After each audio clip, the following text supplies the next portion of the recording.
안녕하십니까. 경제와 사회 문제를 데이터로 쉽게 풀어보는 미스터 큐TV입니다. 지난 일주일 동안 잘 지내셨는지요? 지난주 방송에서 그 구조적 성장주에 대해서 말씀을 좀 드렸었습니다. 그래서 카카오 네이버 말씀드렸고요. 그 바로 하위단에 있는 플랫폼 관련 주식들, 그리고 또 그 델타 변이에 따른 바이오 주식들에 대해서 말씀드렸는데요. 지난주 초반에는 그런 주식들이 좀 강세를 보였었고요. 주 후반 넘어가면서 카카오 네이버가 약세로 전환된 그런 상황을 보였습니다. 그럼 과연 앞으로도 계속 이런 장세가 연출될지, 아니면 그런 주도적으로 움직이는 종목들이 크게 변화가 올지, 그런 것들에 대해서 이번 주에도 한번 잘 지켜봐야 될 것 같습니다.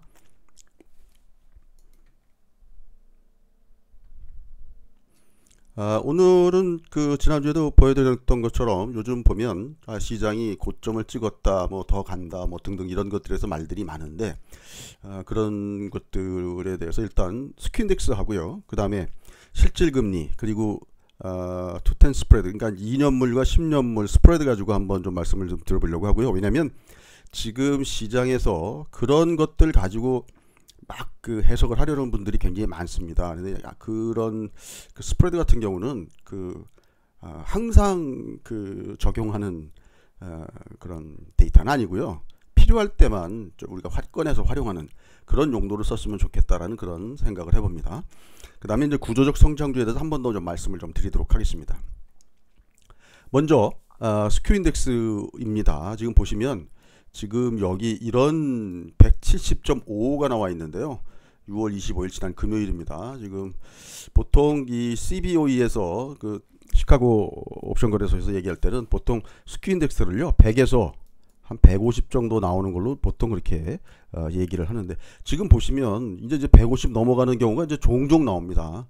이제 특히 이제 외가격 옵션 베팅이 늘어났을 때 이런 값들이 높아진다고 하는데요. 제가 계속 말씀드리지만 이건 우리가 이제 어떻게 활용하느냐의 문제인데, 지금 보시면 이렇게 의미 있는 고점이 나오면 일정 시간 후에 주가가 조정이 나온다는 그런 말씀을 좀 드렸었습니다. 그동안은 상당히 확률 높게 나왔었는데요. 지금 보면 6월 뭐 며칠쯤 6월 19일 지난주 요 정도 했었는데 조정받는 듯 하다가 다시 또 고점을 넘겨버렸죠. 시장은 굉장히 긴장감이 있지만 그래도 아직까지도 상승 추세가 이어진다라고 이렇게 볼 수가 있겠습니다. 이에 의미 있게 고점을 찍고 좀 내려온다라는 게 이렇게 좀 뭐랄까 고점이 이제 확인이 돼야 이제 거기서부터 일정 기간을 추론해 볼 수 있겠습니다.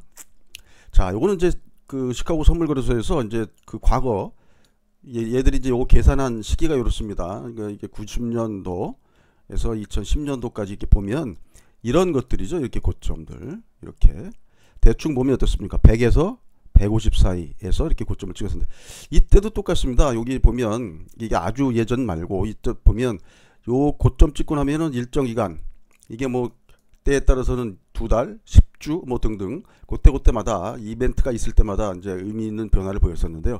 이런 상황이었고요. 그 다음에는 이제 제가 이제 실질금리에 대해서 이제 말씀을 좀 드려보도록 하겠습니다.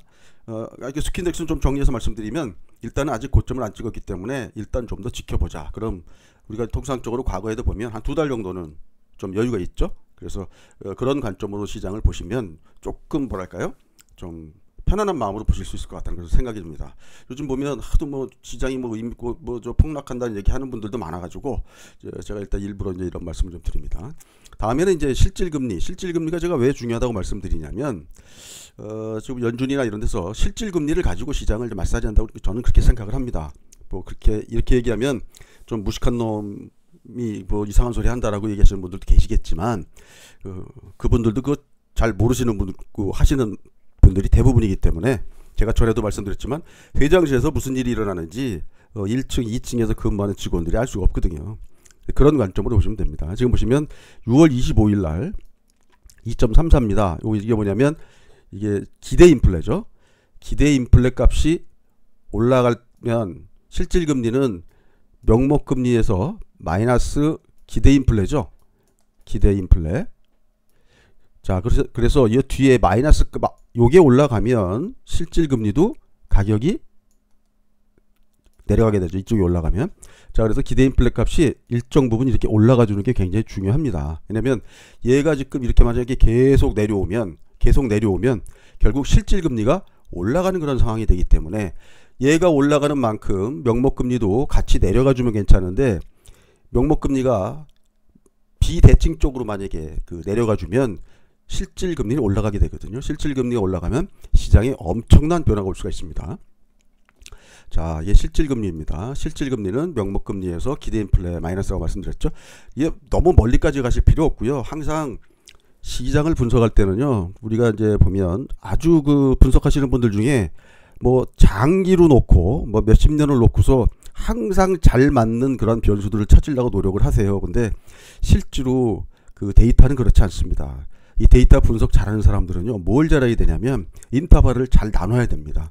그 데이터가 잘 맞는 구간이 있고요. 이게 뭐 약간 요즘 얘기로 하면 시대 정신에 맞거나 그때 맞는 어떤 그런 경제 정책이라든지 이런 것들이 있기 때문에 더 아주 굉장히 옵티마이즈 할 수 있는 그런 변수들이 있게 마련입니다. 지금은 이런 실질 금리가 지금 잘 맞고 있는 장인데요. 지금 보시면 2018년도 요때도 보면 이게 급격하게 올라가는 이런 시기들이 대충 보면 주가가 조정받는 시기입니다. 그래서 지금 우리는 뭘 해야 되냐면, 저는 계속 말씀드리지만 주가가 올라가는 거는 뭐 올라갈 때는 뭐 어떤 걸 사서 이익을 내도 관계없지만 최소한 이렇게 손학비는 항상 피하자는 말씀드립니다. 1년에 한두 번 나오는 그 손학비 구간을 피하면 거의 아주 바보짓 하지 않으면 흑자나는 그런 투자를 할 수가 있습니다. 지금 보면 여기서도 어떻습니까? 여기서도 이렇게 흐름이 나오는지 안 나오는지 우리가 이걸 관찰해야 되는 거죠. 지금 보시면 어떻습니까? 여기 지금 얘네는 바로바로 업데이트를 안 해줍니다. 그래서 제가 24일 날에 마이너스 0.81이었고요. 이때는 오늘 계산해 보니까 마이너스 0.804입니다. 그러니까 거의 대동소이한 구간이죠. 그러니까 이런 구간이 계속 이어진다고 그러면 시장에는 크게 영향이 없다고 볼 수가 있겠습니다. 이로 인한. 그래서 지금 실질금리 계속 말씀드리지만은요, 실질금리 상승 시기에는 주가가 조정이 나왔다라고 이렇게 말씀드립니다. 그래서 실질금리가 우리가 연준이 타겟 지표로 보고 있을 가능성이 굉장히 높다고 저는 보고 있습니다. 그래서 실질금리가 가격이 높아질 것 같다 그러면 지금 보시면 채권에 매입하는 강도를 지금 현재 매월 1200억 달러의 채권을 매입을 하게 되어 있죠. 그 중에서 800억은 국채고요. 800억 불은 400억 불은 모기지죠. 그래 보시면 채권을 매입하는 강도를 높이면 또 금리 정책과 관련된 코멘트를 하는 것으로 인해서 이게 어떻게 보면 적당히 지금 현재 관리를 해나가고 있는 상황이라고 보여집니다. 그래서 지금 연준 입장에서도요, 인플레도 걱정이지만 인플레가 안 나오는 것도 걱정입니다. 지금 실질금리는 빼기 기대인플레죠. 그래서 기대인플레가 내려가는 것도 지금 걱정하는 겁니다. 그래서 지금 얘들은 지금 골디락스 상황을 지금 희망하는 거죠. 지금 뜨겁지도 차가워지도 않는 그런 상황을 지금 희망하는 거라고 볼 수가 있겠습니다. 그리고 또 하나는 지금 델타 변이기에 지금 확산되는지 여부를 한번 좀 체크해 볼 필요가 있다라는 그런 말씀을 좀 드립니다. 그리고 이제 지난주에도 한번 드렸던 말씀인데요. 이거 굉장히 중요해요. 이거 항상 머릿속에 넣고 있어야 될 것 같습니다. 미국의 패권이 유지가 되는 것이 지금 미국 입장에서는 최우선순위의 자기네들 고려 대상이다. 고려하는 요소다. 그래서 지금 보시면 의사결정할 때 최고 상위의 고려 요소가 제가 보기엔 이거다라는 거죠. 그래서 뭐 효율이니 원가니 일부에서 그런 얘기 합니다. 미국하고 중국하고 이렇게 적당히 하다가 미국이 결국에는 수입 물가가 올라가면 적당한 수준에서 타협하지 않겠느냐라고 얘기하는데, 타협하는 것보다 더 위에 상위의 개념이 이겁니다. 그래서 얘가 만약에 흠집이 나지 않는다면 타협을 할 수 있겠지만 여기에 흠집이 나는 거면 타협이 없다고 볼 수가 있습니다. 그래서 효율이라든지 원가라든지 등등 이런 것보다는 이게 더 중요한 우선순위 요소라고 생각하시면 되겠습니다. 그래서 제가 지난주에도 말씀드렸지만 중국이 아픈 부분이 있거든요. 약한 부분. 그래서 원유라든지 뭐 곡물이라든지, 그래서 일부 원자재들은 가격이 좀 강세인 상황이 유지될 가능성이 있다고 봅니다. 일부에서는 원유값이 내려갈 거다 뭐 이런 얘기 하시는 분도 있는데, 그래서 원유값을 그분들은 뭘 기준으로 근거로 그렇게 말씀하시는지 모르겠는데, 제가 원유의 흐름을 모르는 거나 그분들이 모르는 거나 똑같습니다. 서로 잘 모르는 부분을 만지작거리고 있는 건데요. 저는 이런 관점으로 놓고 보면 이런 프레임으로 놓고 보면 원유 쉽게 내려갈 것 같지 않다라는 그런 생각을 해봅니다. 그래서 제가 지금 그 앞에 드렸던 말씀을 좀 말씀을 드리면, 스큐 인덱스도 제가 이제 지난번에 말씀드렸죠. 세 번의, 작년 같은 경우 세 번의 소낙비를 피하는 구간이 있다고 말씀드렸습니다.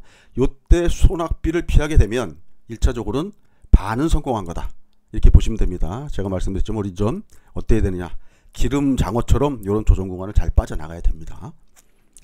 두 번째는 제가 이게 또 하나 지금 굉장히 투텐 스프레드, 그러니까 2년물하고 10년물과의 그 스프레드죠. 요게 지금 보시면 지금 막 이게 올라갈 때 올라갈 때 넣었습니다. 내려갈 때 넣었습니다. 이게 뭐 그 스티프닝 됐을 때하고 플래트닝 됐을 때 어떻습니다 얘기하지만, 그거 다 그 뭐랄까요, 좀 그 결정적이지 않은 어떤 판단들이거든요. 그러나 지금 보시면 여기 좀 음영 구간이 여기 보시면 요런 음영 구간이 있죠. 요런 음영 구간이 미국의 주가 폭락 기간입니다. 근데 중요한 건 이렇게 주가의 폭락 기간이 오기 전에 항상 뭐가 있냐면 마이너스, 여기가 0입니다. 10년물과 2년물, 10년물 금리에서 그 2년물 금리를 뺀 게 마이너스로 내려가면, 여기 지금 10년물 마이너스 2년물이죠. 이게 마이너스 내려가면 일정 기간 후에 주가가 폭락이 나온다는 겁니다. 요때도 어떻습니까? 일정 기간 후에 폭락이 나온다. 이런 게 있으면 일정 기간 후에 폭락이 나온다. 여기서도 어떻습니까? 2019년도에 그때 8월달 정도 됐던 것 같은데요. 그때 이게 있고 나서 물론 코로나 때문에 그렇긴 했지만 폭락기가 왔죠. 그러니까 저는 스큐 때도 말씀을 드렸고 이걸로도 말씀을 드리지만, 만약에 코로나 상황이 아니었더라도 2월 달쯤에 조정이 나왔다라는 거죠. 그래서 지금 보시면 아까 말씀 첫 번째 스큐 인덱스 가지고 우리가 지금 소낙비 피하자, 두 번째 2년물 10년물과 2년물의 스프레드 가지고 이런 소낙비 구간을 피하자, 이런 말씀을 좀 드리는 겁니다. 근데 이제 이런 요즘 보면 10년물 2년물 가지고 막 이렇게 지금 상황을 설명하는 거지, 그게 뭐 예측하는 그런 지표로 활용하기가 사실 쉽지가 않습니다. 특히 시장에서는 시장의 언어로 얘기해 줘야 되거든요. 그래서 이제 요새 뭐 채권 좀 하시는 분들이 그 방송이나 뭐 이런 데 나와서 많이 말씀을 하시는데 그 별로 변별력 없는 얘기입니다. 시장 전망을 좀 해보면요, 앞에 인덱스 상으로도 보면 시장은 어떻습니까? 긴장감이 감도는 상황이지만 상승은 계속 진행 중이다라고 일단 판단을 합니다.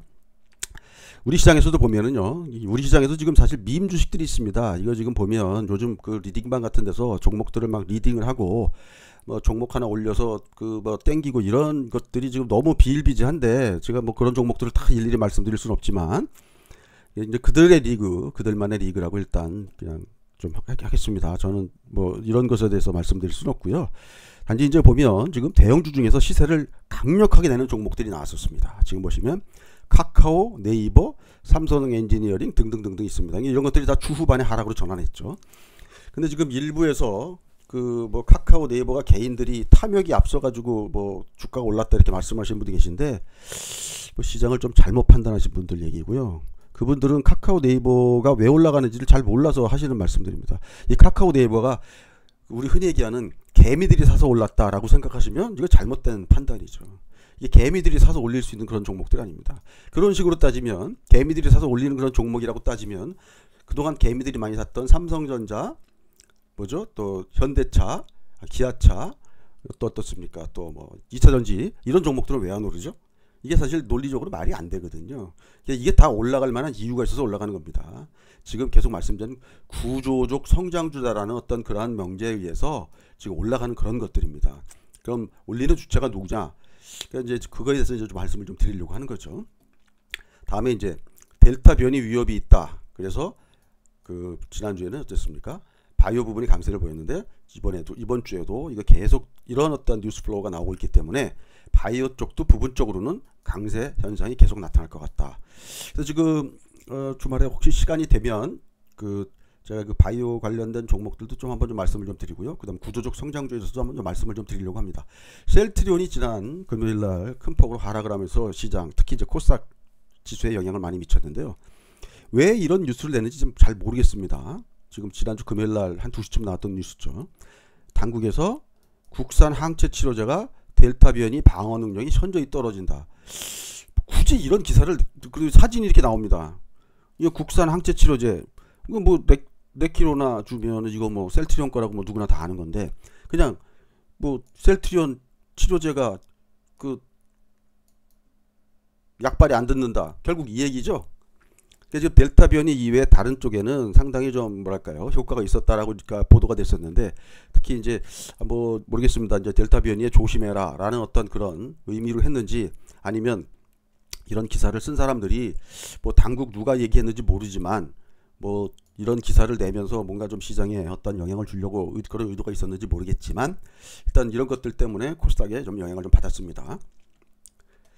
제가 이제 이런 표현을 자주 쓰는데요. 범인은 범행 현장에 반드시 다시 한번 나타난다. 그래서 지금 보시면 지난주까지 보면 카카오, 네이버 이런 대형주들이 어떻게 보면 뜬금없이 올랐다고 볼 수도 있고요. 근데 다 이유가 있어서 오른 종목들이라고 볼 수가 있죠. 과거에도 보면은 크게 올랐던 대형주들이 있습니다. 이게 뭐 예를 들어서 크게 올랐다는 게 뭐 예를 들어 뭐 100%, 200% 이렇게 올랐다는 게 아니고요. 뭐 거의 뭐 10배 이상 오른 그런 그 대형주들이 다수가 있었습니다. 그런 대형주들이 오르는 그 시기, 오르는 그 원동력, 그 모멘텀이 뭔지, 이런 것들을 한번 지금 뭐랄까 다시 한번 이렇게 되새길 필요가 있겠다라는 건 생각이 듭니다. 지금 이런 종목들이 하나둘씩, 아까도 말씀드렸지만 네이버, 카카오도 있었고요. 삼성 엔지니어링도 뭐 때문에 오르는지 모르지만 그렇게 올랐었죠. 그리고 지금 보면 일부 몇몇 종목 대형주들이 이제 시세를 내고 있는데요. 그래서 지금 보시면 지금 의미 있는 시세가 계속 더 나올 가능성이 있다고, 그런 걸 염두에 두고 시장에 접근할 필요가 있다고 좀 생각이 듭니다. 그래서 지금 보면 아까 말씀드렸지만 밈주식 같은 주식은 밈주식대로 보는 거고요. 그들이 하라고 놔두고, 지금 좀 전에 말씀드렸던 이 구조적 성장주 요 논리에 맞는 그런 대형주가 있다 그러면 그런 종목들을 한번 뭐 잘 발굴을 해서 좀 뭐랄까요, 승부를 한번 보는, 수익을 좀 내는 그런 것들을 좀 한번 좀 연구해 볼 필요가 있겠습니다. 그래서 지금 보면 이런 구조적 성장주라는 논리에 맞는 종목이라고 그러면 카카오, 네이버 같은 경우 새로운 종목이죠. 과거에 없었던. 그러나 이제 과거에도 이런 비슷한 논리로 올랐다가 쭉 내려갔던 종목들이 있습니다. 대형주들 중에서. 그래서 지금 그런 같은 종목이 다시 움직이는 경향도 있습니다. 그런 경우도. 그래서 그런 종목들은 제가 한번 이런 종목들은 뭐 작전주나 이런 개념이 아니기 때문에, 그리고 또 단기적으로 이렇게 막 시세가 막 폭등하고 이런다기보다는 꾸준히 올라가는 그런 상승주기 때문에 이런 것들은 제가 이제 한번 종목을 한번 연구하면서 방송을 하도록 하겠습니다. 그리고 또 하나 제가 말씀드리고 싶은 거는, 최근 들어서 이게 좀 아쉬운 부분인데요. 증권사 이제 리포트를 어떻게 요리할 거냐, 우리가 이 부분 한번 우리가 좀 생각해 봐야 됩니다. 증권사 애널들은요, 자, 애널들이 쓰는 그런 언어가 있습니다. 굳이 뭐 언어라고 말씀드리면 뭐한데, 그렇게 해서 이제 보고서를 작성하는 거고요. 이 사람들이 뭐 시장 가격까지 본인들이 맞추려고 이렇게 막 애쓰는 사람들이 있어요. 그러니까 일부 애널들 보면 제가 보기에는 좀 능력 밖의 일을 지금 하시려고 좀 오버하시는 거라 그렇게 보여지고요. 자, 이 사람들은 자기네들 언어로 충실하게 보고서를 쓰면, 투자자들은요 시장의 언어로 컴파일 해야 됩니다. 저도 예전에 조금 컴퓨터 회사에 잠깐 다녔었는데, 이게 보면 컴퓨터 기계가 우리가 쓰는 언어를 우리는 말로 쓰지만 그거를 그 기계가 알아들으려면 걔가 알아듣는 기계어로 바꿔줘야 되지 않습니까? 그거 마찬가지로 시장에 있는 사람들은 마켓의 랭귀지로 재해석해서 이해해야 됩니다. 그래서 이제 일부 애널들 중에서도 보면 자기가 분석하는 회사를 막 우리 회사라고 부르거든요. 이거 본인은 잘한다고 그러는지 모르겠지만 제가 보기 굉장히 부적절하다고 보여집니다. 자기 냉정하게 써야죠, 분석을. 또 그렇다고 해서 그 사람이 분석을 엄청나게 잘하는 것도 아닌데. 그리고 지금 그래서 제가 보기에는 냉정하게 그 사람도 분석해주고요. 우리는 그 분석 자료를 시장의 언어로 맞게 활용을 하면 그걸로 땡큐 줘요. 그래서 좀 요즘 안타까운 건 뭐냐면요, 일부 좀 유명한 사람들 중에서도 좀 약간 좀 부풀려진 사람들이 좀 많습니다. 그러니까 여러분들도 요 된장인지 띠띠인지 구별하는 그런 지혜가 좀 필요하다고 생각을 합니다. 자, 그 다음에 이제 바이오 관련해서 제가 바이오도 좀 한번 좀 종목 요새 그 새롭게 좀 관심을 가지고 있는 종목들이 좀 있는데요. 그런 종목들에서도 이제 좀 준비를 하려고 하는데요.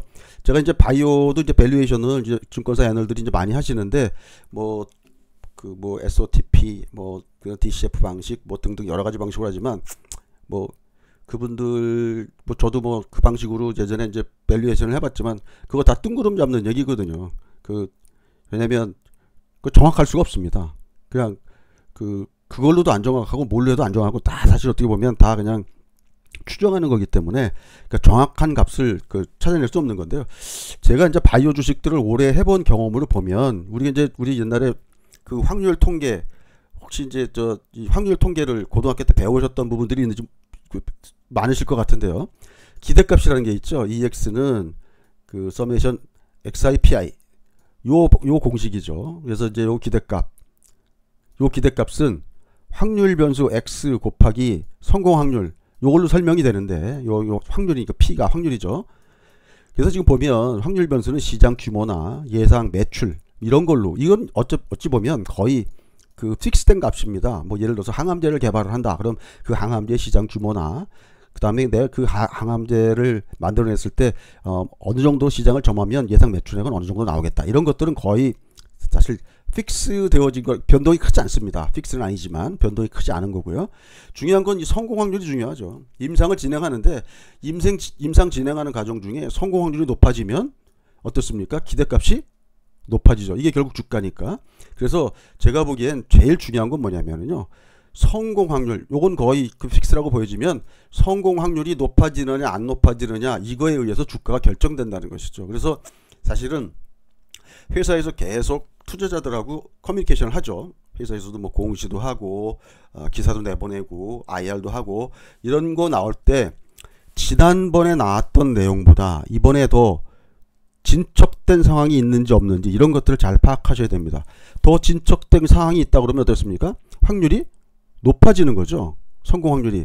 그만큼 확률을 더 이렇게 높이 쳐줘야 되겠죠. 근데 중요한 거는 바이오 쪽에서는요. 성공 확률이 이런 식의 커브를 그리면서 높아지는 게 아니고요. 이 확률은 이런 식으로 갑니다. 이런 식으로. 그래서 이런 식으로 퀀텀 점프를 하기 때문에 주가도 그에 따라서 바이오들이 아주 아찔아찔하게 아주 짜릿짜릿하게 움직이게 되는 거죠. 그래서 제가 생각하기에는 이런 종목들에 대해서 한번 좀 한번 기사라든지 그 회사의 어떤 뭐랄까 임상 진행했던 스토리라든지 이런 것들 한번 좀 보면서 좀 좋아 보이는 종목들이 있으면 제가 앞으로 종목들도 좀 올려보도록 하겠습니다. 오늘 뭐 얘기가 좀 길어졌는데요. 자, 오늘 말씀은 이 정도로 드리고요. 추가로 영상이 준비되는 대로 올려놓도록 하겠습니다. 오늘도 방송 시청해 주셔서 대단히 감사합니다. 이상 미스터큐TV였습니다.